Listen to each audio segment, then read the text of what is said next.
며칠 전 러시아가 핀란드 국경 근처에 병력을 집결시켰습니다. 군사적 충돌 직전 한 남편이 실종되고 어린 딸과 남겨진 엄마는 얼어붙은 마을에서 고립된 채 살아가게 되죠. 그런데 믿기 힘든 일이 벌어집니다. 한국의 한 시골 남성이 끓인 칼국수 한 그릇이 이 모녀의 인생을 완전히 바꿔버린 겁니다. 전쟁의 불안 속에서 피어난 가장 따뜻한 기적. 과연 어떤 일이 있었던 걸까요? 지금 바로 좋아요와 구독해주시면 감사하겠습니다. 여러분의 클릭 하나가 더 많은 사람에게 이 온기를 전할 수 있습니다. 그럼 시작하겠습니다. 러시아가 국경 인근에 병력을 배치했다는 뉴스가 계속해서 반복되고 있었습니다. 저희가 사는 핀란드 루카 마을은 북동쪽 끝, 산과 숲으로 둘러싸인 고립된 공간이라 더더욱 외부와의 연결이 끊긴 듯한 느낌이 들었습니다. 겨울은 유난히 길고 추웠으며 고요했지만 그 고요는 마음을 잠식하는 무거운 침묵과도 같았습니다. 저는 올해 30이 된 평범한 엄마 사라리넨입니다. 7살 딸 미아와 단둘이 지내고 있습니다. 제 남편 토미는 국경 긴장이 최고조에 달했을 때 군에 소집되어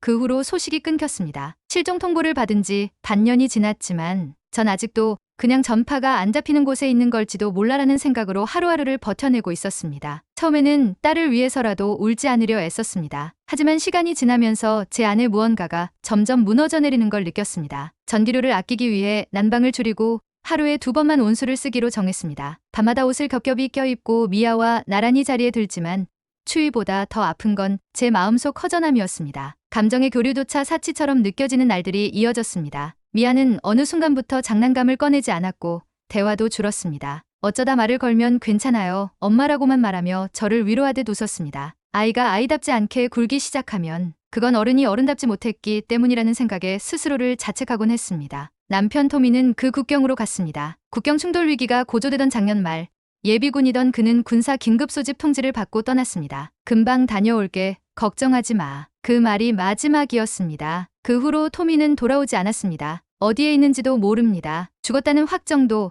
살아있다는 소식도 없이 그냥 실종이라는 말만 남았습니다. 몇 달 동안 저는 핀란드 국방부에서 오는 우편함 소리마다 벌떡 일어나 편지를 확인했습니다. 하지만 돌아온 건 회색빛 차가운 문장들 뿐이었습니다. 처음엔 미아에게 아빠가 출장 중이라고 설명했습니다. 아이는 순진하게 그럼 언제 돌아와요? 라고 물었고 저는 대답을 망설이며 조금만 기다리면 되라고 했습니다. 하지만 시간이 지날수록 아이도 무언가를 눈치채기 시작했습니다. 침대 옆에 두었던 아빠 사진을 서랍에 넣고 더는 물어보지 않았습니다. 대신 가끔 창밖을 보며 조용히 중얼거렸습니다. 우리 아빠는 지금 문 속에 있어요. 그 말이 가슴을 찔렀습니다. 생활은 점점 피폐해졌습니다. 루카 마을은 국경과 가까운 위치 때문에 군사작전 지역으로 분류되었고 많은 주민이 마을을 떠났습니다. 저희는 떠날 곳도 돈도 없었습니다. 정부보조금은 턱없이 부족했고 겨울 내내 전기세를 줄이기 위해 불을 거의 켜지 않았습니다. 장작난로 하나에 의존의 방 한 칸만 겨우 데우며 지냈습니다. 저는 두꺼운 양말을 몇 겹이나 신고 코트를 입은 채로 집안에서 돌아다녔습니다. 심지어 미아도 겨울 모자를 집 안에서 벗지 않았습니다. 저는 점점 무기력해졌습니다. 어쩌면 그건 우울증이었을 겁니다. 음식을 해먹는 대신 간편식으로 끼니를 때웠고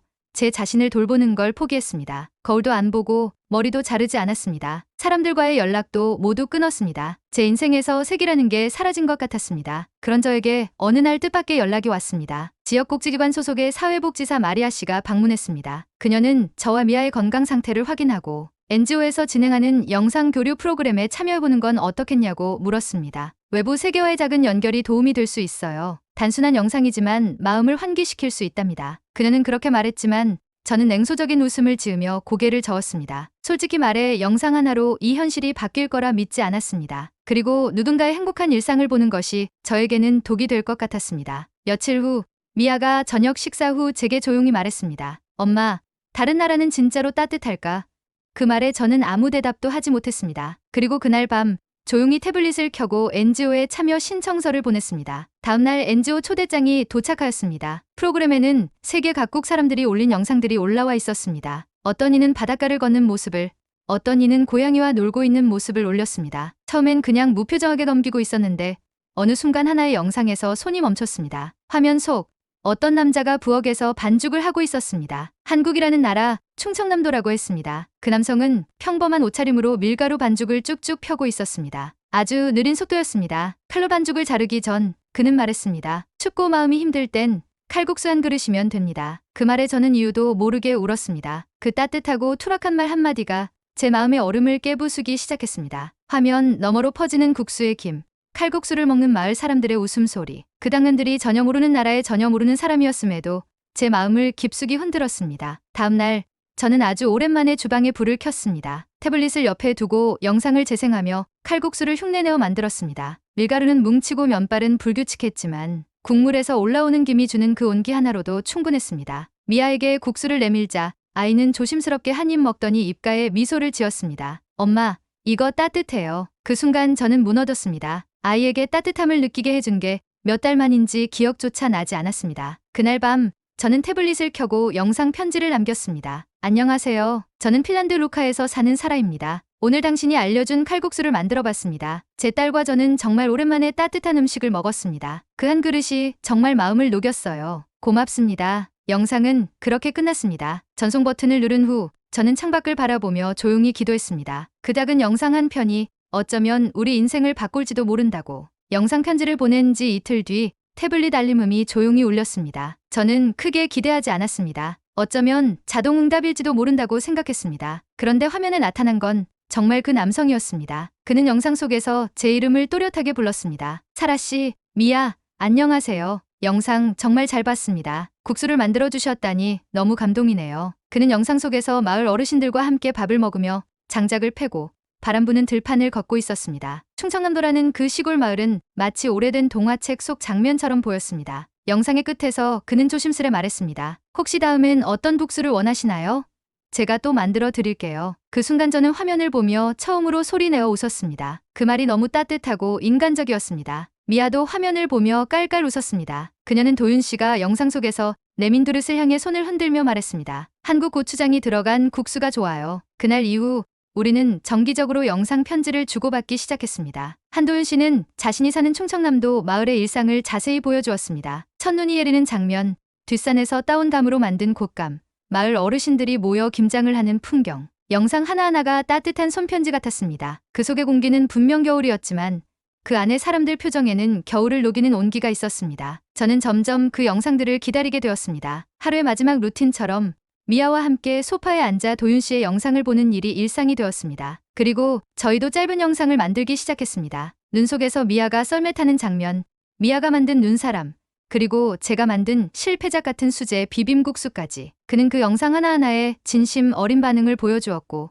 그것이 제게는 말할 수 없이 큰 위로가 되었습니다. 그러던 어느 날 NGO에서 연락이 왔습니다. 저희가 참여한 영상 교류 프로그램이 성과가 좋아 특별 초청 프로그램이 생겼다는 소식이었습니다. 외국과의 정서적 소통이 아이들의 정신건강에 긍정적인 영향을 주었다는 평가와 함께 실제 방문 교류를 허락하겠다는 제안이었습니다. 저희에게 한국 충청남도 마을 방문 기회를 제공할 수 있다는 것이었습니다. 처음에는 믿을 수 없었습니다. 아니, 믿고 싶지 않았습니다. 너무 비현실적이었으니까요. 마치 동화 속 주인공이 되어버린 듯한 느낌이었습니다. 하지만 NGO 담당자는 진지했습니다. 항공료, 체류비, 통역 지원까지 모두 포함된 초청 프로그램이라고 했고 심지어 도윤 씨 본인도 기꺼이 저희를 환영하고 싶다고 했다고 전해주었습니다. 가장 먼저 떠오른 건 미아였습니다. 이 아이에게 다른 세상을 보여줄 수 있는 기회일지도 몰라 저는 스스로에게 되물었습니다. 두렵지 않냐고요. 그 질문의 대답은 분명했습니다. 두려움보다 간절함이 컸습니다. 미아야, 한국에 가볼래?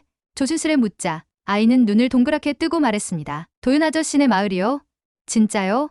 엄마, 가요. 지금 당장이라도. 그날 밤 저는 인생 처음으로 여권 신청서를 작성했습니다. 일주일 뒤 복지기관을 통해 여권이 발급되었고 NGO 담당자의 도움으로 출국 일정이 정해졌습니다. 비행 경로는 헬싱키에서 인천공항까지 직항으로 총 9시간이 넘는 여정이었습니다. 아이는 긴 비행이 처음이었지만 창밖을 내다보며 숨을 죽일 정도로 설레했습니다. 비행기에서 내리자마자 저희는 완전히 다른 세상에 들어온 듯한 기분이 들었습니다. 인천공항은 어마어마하게 넓었고 공항 직원들의 안내는 정돈되어 있었습니다. NGO 통역 담당자가 저희를 반갑게 맞이했고 마중 나온 차량에 탑승해 남쪽 지방으로 향했습니다. 밤길을 따라 몇 시간 동안 달려 도착한 충청남도의 마을은 상상과는 달랐습니다. 깜깜한 시골길, 조용한 주택들, 그리고 그 입구에서 누군가가 손을 흔들고 있었습니다. 사라 씨, 미아, 그 사람이었습니다. 도윤 씨는 실제로도 영상 속 모습 그대로였습니다. 처형용 미소가 아니라 사람 자체에서 우러나오는 미소였습니다. 그는 저희에게 다가와 무겁지도 가볍지도 않게 따뜻한 말로 인사했습니다. 춥죠? 일단 안으로 들어가요. 온돌방 따끈하게 데워놨어요. 그 말 한마디가 제 마음에 스며들었습니다. 저희는 그렇게 한독 땅에 첫 발을 내디뎠고 처음 보는 사람들과의 마주침 속에서도 이상하리만큼 낯설지 않은 따뜻함을 느꼈습니다. 그날 저녁 마을회관에서 도윤 씨와 어르신들이 함께 마련해 주신 국수를 먹었습니다. 그 칼국수는 영상 속 그것보다 훨씬 더 깊은 맛이었습니다. 국물 속에서 밀려오는 것은 단지 맛이 아니라 마음이었습니다. 미아는 그 자리에서 마을 아이들과 금방 친구가 되었고 저는 잠시 혼잣말처럼 중얼거렸습니다. 여기가 우리가 다시 살아볼 수 있는 곳일지도 모르겠다. 한국에 도착한 첫날 밤 도윤 씨가 준비해둔 온돌방에 누워 미아와 나란히 누웠습니다. 등 밑에서 올라오는 따스한 열기는 낯설었지만 그만큼 포근했습니다. 잠든 미아의 얼굴을 바라보며 저는 조용히 속삭였습니다. 이런 온기가 우리에게도 필요했었구나. 그 이후로 하루하루가 마치 꿈처럼 흘러갔습니다. 도윤 씨는 아침이면 직접 텃밭에서 딴 채소를 가져다 줬고 마을 어르신들은 저희에게 찹쌀떡이며 김치며 손수 만든 음식들을 나눠주셨습니다. 언어는 완벽히 통하지 않았지만 마음은 오히려 더 잘 통했습니다. 누군가 제 손을 꼭 잡아주고 따뜻한 미소로 맞아주는 것만으로도 말 이상의 위로가 되었습니다. 미아는 금세 이곳에 녹아들었습니다. 동네 아이들과 뛰어놀며 미아야라는 말 대신 은별아라는 소리를 듣게 되었습니다. 마을의 어르신 중 한 분이 아이에게 별처럼 맑고 빛난다며 지어준 한국 이름이 은별이었습니다. 아이는 그 이름을 무척 자랑스러워하며 받아들였고 매일같이 학교에서 있었던 일을 쏟아내며 웃었습니다. 저 역시 새로운 경험을 했습니다. 마을 작은 분교에서 핀란드어 보조교사로 활동해보지 않겠느냐는 제안을 받은 것입니다. 지역교육청에서 저희 체류 사실을 알고 짧은 기간이지만 아이들과 외국어 소통 수업을 시도해보자는 취지였다고 했습니다. 저는 한참을 고민했지만 결국 해보겠습니다라고 대답했습니다. 그렇게 저는 3일 리듬을 다시 찾기 시작했습니다. 매일 아침 도윤 씨가 직접 운전하는 트럭을 타고 분교에 도착하고 아이들에게 간단한 인사말과 핀란드 노래를 가르쳤습니다. 점심시간에는 한국 급식을 처음 먹으며 김치가 매운지 아닌지를 이야기했고 아이들은 서로 핀란드말로 인사하는 연습을 했습니다. 그렇게 저의 하루도 아이의 하루도 점점 살아가는 시간으로 채워졌습니다. 그러나 모든 것이 안정되어 간다는 느낌을 받았을 무렵 예상치 못한 소식이 날아들었습니다. NGO 본부를 통해 전달된 이메일. 핀란드 정부가 저희 체류 기간 만료를 앞두고 귀국 절차에 들어갈 준비를 하라는 내용이었습니다. 인도적 지원은 일정 기간까지만 허용되며 그 이후에는 자국민 보호 차원에서 귀국이 권고된다는 원칙적인 안내였습니다. 그 이메일을 읽는 순간 저는 마치 다시 루카 마을의 눈보라 속으로 떨어진 기분이었습니다. 그동안 힘겹게 다시 쌓아온 평온함이 무너져 내리는 듯했습니다. 저는 혼란스러웠고 무엇을 선택해야 하는지 알 수 없었습니다. 여긴 저희가 마음을 회복한 공간이자 미아가 웃음을 되찾은 곳인데 과연 떠나야만 할까요? 그날 밤 저는 도윤 씨에게 솔직하게 말했습니다. 도윤 씨, 핀란드 정부에서 곧 돌아오라는 연락이 왔어요. 정해진 기한이 얼마 남지 않았어요. 그는 조용히 제 말을 듣더니 한참 후 이렇게 말했습니다. 사라 씨, 그냥 여기 머물고 싶다는 말만 해주세요. 제가 방법을 찾아볼게요. 그 말이 어찌나 다정하고 단호했는지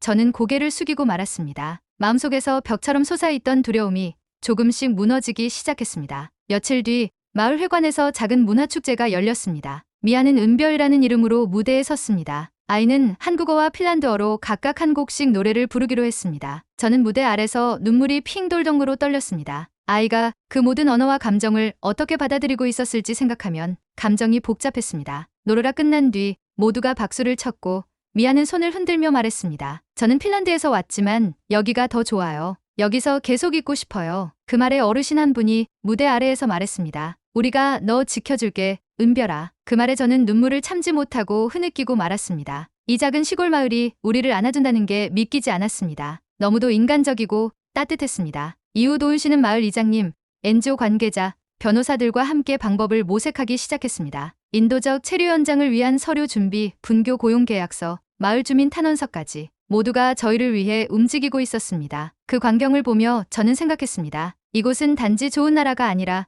사람이 사람을 지켜주는 공동체라는 사실을요. 그 모든 과정 속에서 저는 처음으로 이렇게 기도했습니다. 부디 이곳이 우리의 두 번째 삶이 되게 해주세요. 3월의 마지막 주, 봄은 충청남도의 산과들에 서서히 내려앉았습니다. 벚꽃은 아직 망설이듯 피었지만 대지 곳곳엔 생명의 기척이 느껴졌습니다. 겨울에 잔설이 남은 구석에도 새싹이 고개를 들고 있었고 마을 아이들은 외투를 벗고 긴 팔 셔츠만 입은 채 운동장을 누렸습니다. 그리고 저희도 마침내 이 봄 속으로 들어왔습니다. 마을의 공동체 NGO 그리고 도윤 씨의 변함없는 도움 덕분에 저와 은별이는 이제 모두에게 그 이름으로 불립니다. 1년간의 인도적 체류 허가를 받을 수 있었습니다. 더불어 저는 분교의 정식 외국어 강사로 채용되어 한국에서의 첫 직장을 갖게 되었습니다. 서류상으론 비상근 계약직이었지만 제게는 그 어떤 직함보다도 값진 자리였습니다. 사람들이 저를 선생님이라 부르기 시작했고 어르신들은 저를 사라씨 대신 우리 마을 사람이라고 소개하기 시작했습니다. 저는 그 말들이 얼마나 고마운지 말로 다 표현할 수 없었습니다. 마을 축제가 열린 날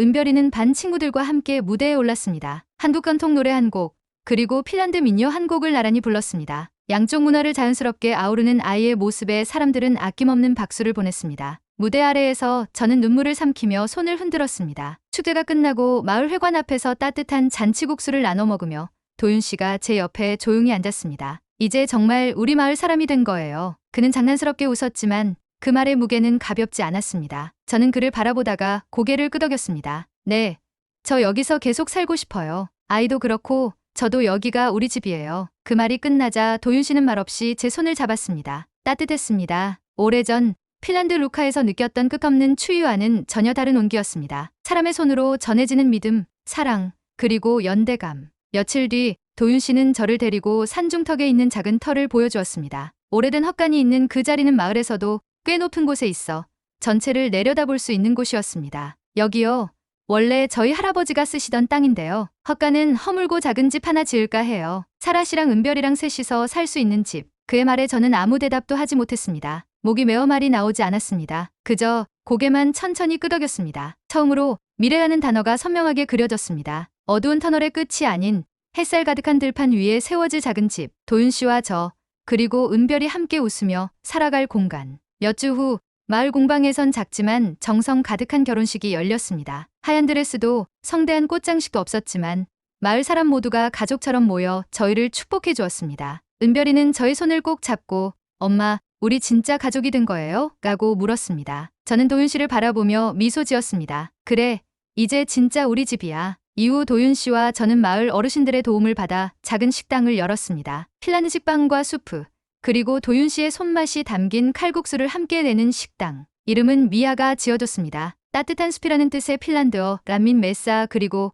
그 이름처럼 식당은 지역 아이들과 어르신들, 여행자들에게 따뜻한 쉼터가 되었습니다. 계절은 다시 여름으로, 가을로, 그리고 또 겨울로 흘렀습니다. 하지만 이제 겨울이 더 이상 두렵지 않았습니다. 창밖에 눈이 내리면 우리는 함께 장작을 피우고 칼국수를 끓이며 웃음을 나눕니다. 이 모든 것은 하나의 국수 영상으로 시작되었습니다. 춥고 마음이 힘들 땐 칼국수 한 그릇이면 됩니다. 그 말이 저희 삶을 바꾸었습니다. 지금도 때때로 사람들에게 묻곤 합니다. 어떻게 한국에 오게 되었냐고요. 그러면 저는 미소 지으며 대답합니다. 한 그릇의 국수가 제 삶을 다시 따뜻하게 데워줬어요. 그 안에 도윤 씨가 있었고, 이 마을이 있었고, 새로운 봄이 있었어요. 여러분은 사라린넨의 이야기를 어떻게 보셨나요? 핀란드의 혹독한 겨울 속에서 한 그릇의 칼국수로 다시 삶을 시작한 그녀의 용기. 여러분이라면 그 선택을 할 수 있었을까요? 이 이야기가 마음을 움직이셨다면 좋아요와 구독으로 따뜻함을 더 많은 사람들에게 전해주세요. 감사합니다. 여러분의 K 감동탐험입니다.